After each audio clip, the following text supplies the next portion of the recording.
tuku mati patihe bela.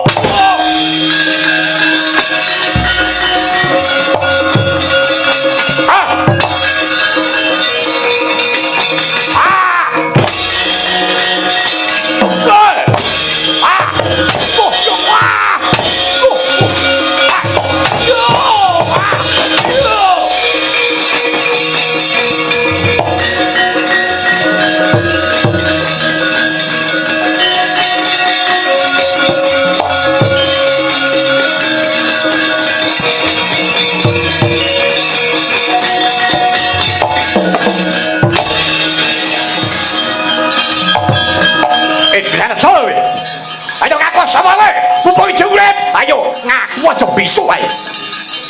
Lakon marang aku, Ami Sunda. Ami Sunda. Kowe buta Traju Tresna. Ya pancen kepara nyata.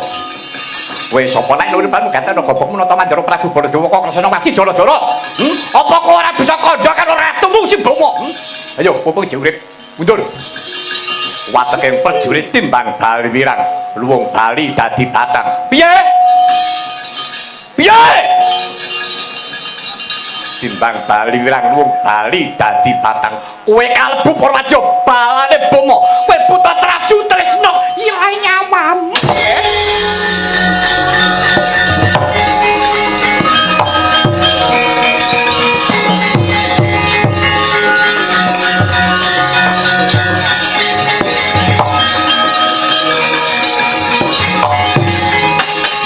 Ayo katokno butimu. Katokno butimu. Ora kala nyuruh ana pragaman bedati ora sekti mengguwa ayo. Amcan kaya wong jalan rebutan kaya menjangan mati ora arane Baladewa gigrik kurung salembo. Sayu tamara saged timuri kadang-kadang. Nek buta kaya diampun ora kepop. Kadang-kadang ayo. Ayo. Perintah. Mati tengah. Basilane oleh.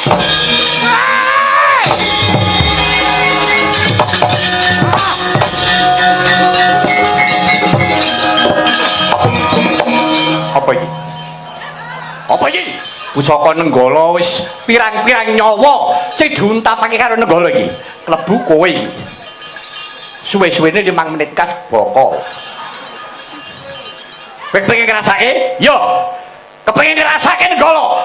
Dublak Nenggala cangkemmu boko kowe. Ya iya. Ayo.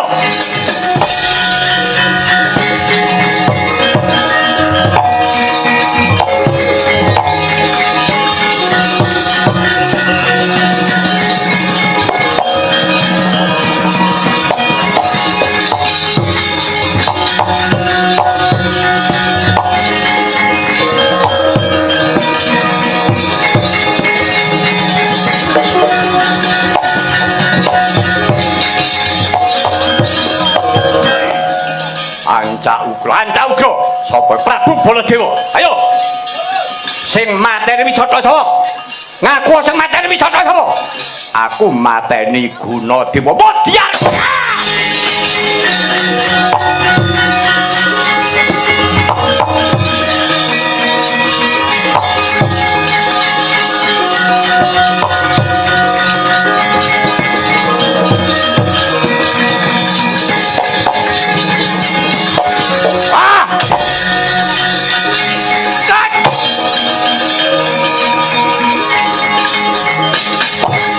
Mulai Nenggala cangkemmu boko kowe.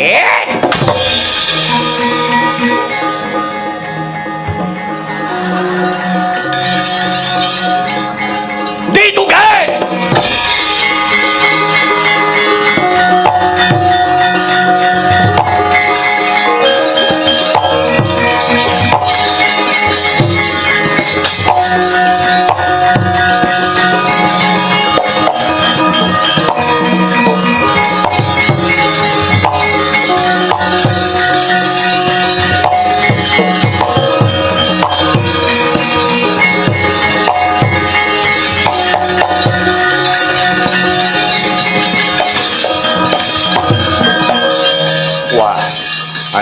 Sarahamu kowe sapa nata Manjara Prabu Baladewa kok Kresna Wati Jala-jala sapa kowe buta bangsa telek sapa kowe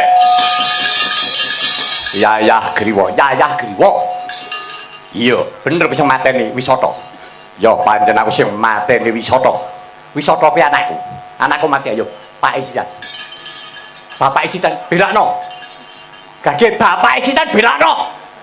Belakno bangsa telek iki.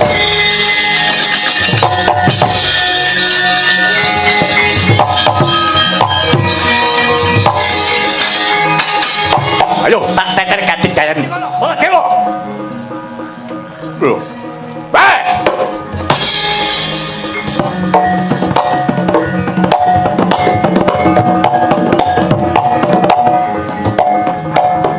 Tahu. Yo, mana? Ya.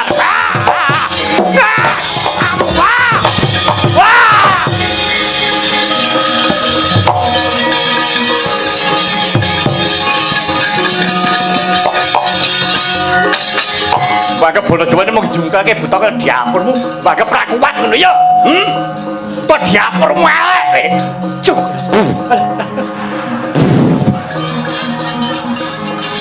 Yo ngalah. Wah.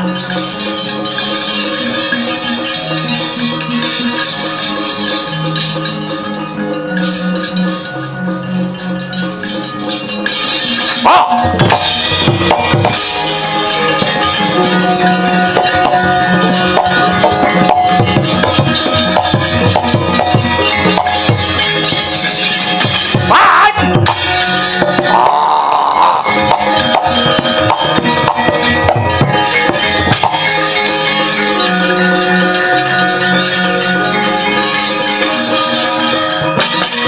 Gineget janggane Prabu Baladewa. Ora kathah ya ngasta pusaka Kyai Nenggala. Katamakaken jajanira. Raseksa sami sakala. Udira sumebul. Brodol ususana lengen gedene yayah kirwa pecah kapisanan. Wah, yo. Wah.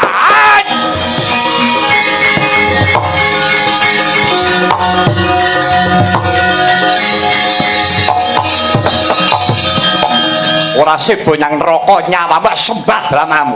Aja meneh kok buta kaya dapurmu ayo. Ratumu bomo kon maju.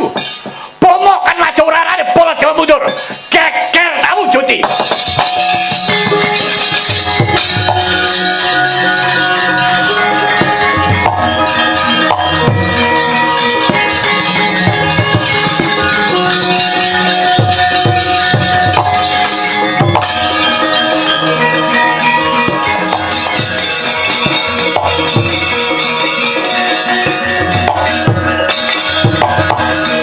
Ayo Muksura Mrata Jayamrata imbang-imbang ana aku. Wong Dwarawati yen perlu kowe ngundhuh Dewa Suralaya. Ayo tampanana pusaka Tradutresna. Jemparing Kyai Wisnawa. Ilang larimu.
Tijo. Kanjeng Rama nyuwun pangapunten Rama. Kenang apa pusakamu kok ora mbok lepasake? Moko kowe nyumbari lawan para dewa. Dewa Suralaya sapa sing bakal kuat nadai pusakamu Kyai Wisnawa? Kowe tak paringane ibumu Yayi Betari Pertiwi. Wis mbok tamakake lawan pamanmu Janaka. Iya apa ora? Inggih, Rama. Yen kowe wani karo pamanmu Janaka padha karo kowe wis wani karo bapakmu. Lha peda apa kok nganti pusaka ora mbok lepas kowe iki manembah karaku. Inggih, Rama. Kula rumaos lepat diwaji. Ngantos kula umumantun nyirenakaken kadang kula pun yali sombon namung labet perkawis anggen kula kepi katresnan nanging nyatanipun katresnan kala wau mboten saged damel pemarning manah kula. Kula dadi dosa ingkang ageng Rama menapa malih dumateng paduka Kanjeng Rama lepat kula dumateng Kanjeng Paman Madukara. Paman Madukara iki bapak kula, nggih pepunden kula mila Rama. Mboten wonten paukuman ingkang pantes kundhalaken kaliyan ingkang putra kejawi namung pejah. Rama, kula sampun rila ikhlas legawa manah kula. Kula dumugi ing sirna minangka panebusing dosa kalpatan kula namung Rama mboten wonten pusaka kayangan ingkang saged nyampurnaken jiwa raga kula kejawi namung pusaka Dwarawati pusakanipun Rama Prabu Sri Bathara Kresna ngengeti bilih kula menika putra paduka nggih atmajanipun Rama Pukulun Sanjang Bathara Wisnu. Sampun Rama dinten menika kula sampun pasrah dhumateng paduka Kanjeng Diwaji Pejah gesang kula. Dosa menapa menawi ngantos kula kelantur-lantur anggen kula wantun kaliyan paduka Kanjeng Rama Prabu. Mila sumangga pejah gesang kula Diwaji. Mengkono Stijo inggih Rama. Kowe wis lair batin ucapmu kang mangkono mau. Inggih. Lair batos Rama. Coba tulen gurimu kuwi sapa? Aduh adikku di.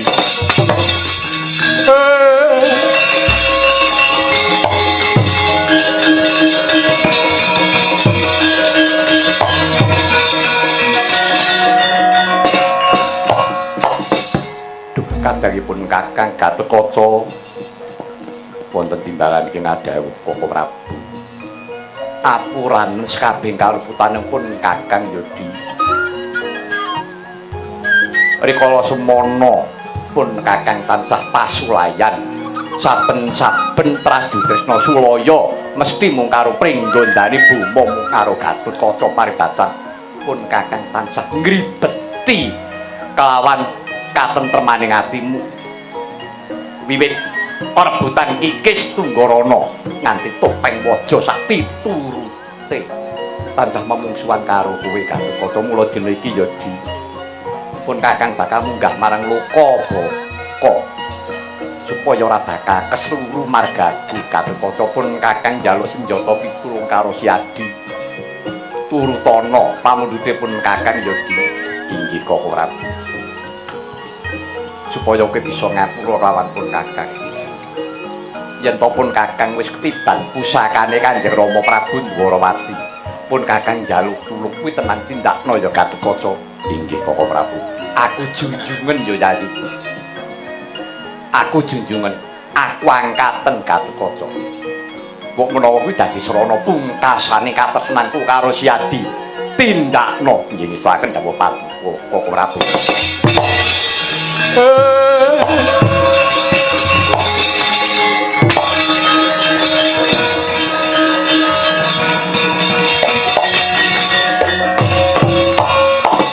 Stijo wonten dawuh Diwaji. Ya wis ento pancen mengkono. Wis lega rasane atimu, wis ora ana bareng kang nabet ana rasamu. Tekse iki mengko balimu marang Lokabaka.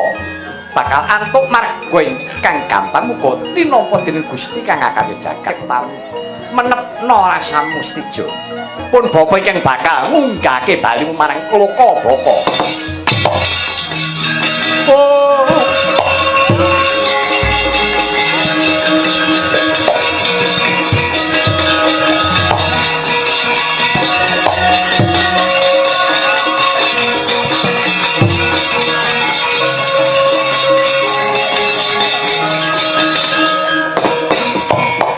agra ngeningaken cipta nenggih Sang Buma Narakasura kawistara entos dakep salpu tunggal sluku nutupi baban hawa sanga ngeningaken pancandriya panca limandriya pangangen-angen ambirat hawa nafsu ayu pateng perkara mung sajoga ingkang sinidhi kok mandeng pucaking ngra nanut marang Hyang Geyonganing kayun kayungya nangayati ayaning parutama kaya mati jeneng urip jroning padiliyep ayaping aluyut pindha pecating supena suping rasa jati-jatine setija wis ngiklasake jiwa ragane bari ming loka baka rikala semana amargi Sang Hyang Wisnu Bathara wangsul marang Hangganira cinarana teng Dwarawati Prabu Kresna kinantenan mijiling senjata cakra cemlorot kenging jajanira Prabu Buma Narakasura kumencang sumarane kendang kapracondang kunar panestijo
aja nganti mbok udunake dhisik.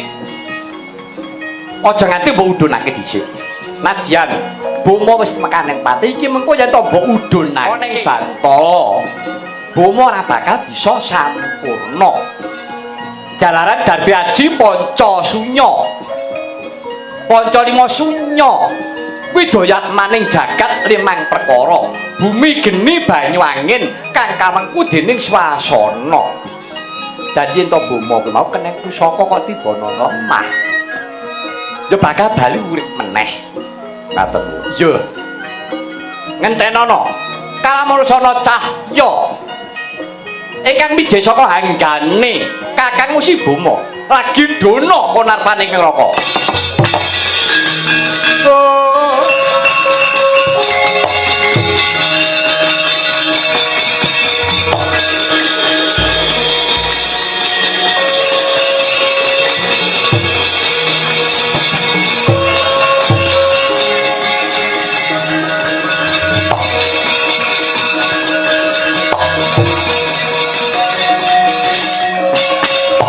Kacarita ana Cahya ingkang cumalorot mijih saking Hangganira nggih Sang Stijo.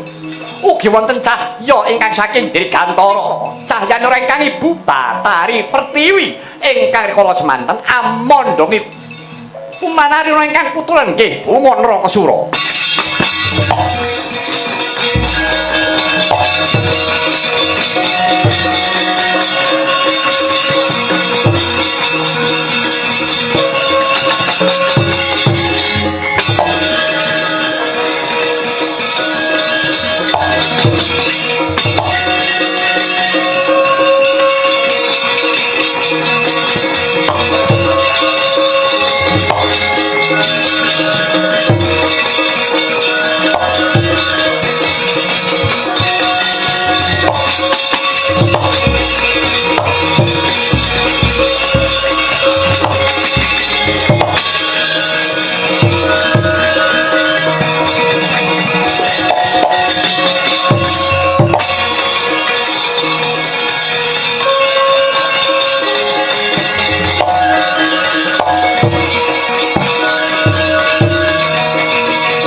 ratuku mati, matiye bela.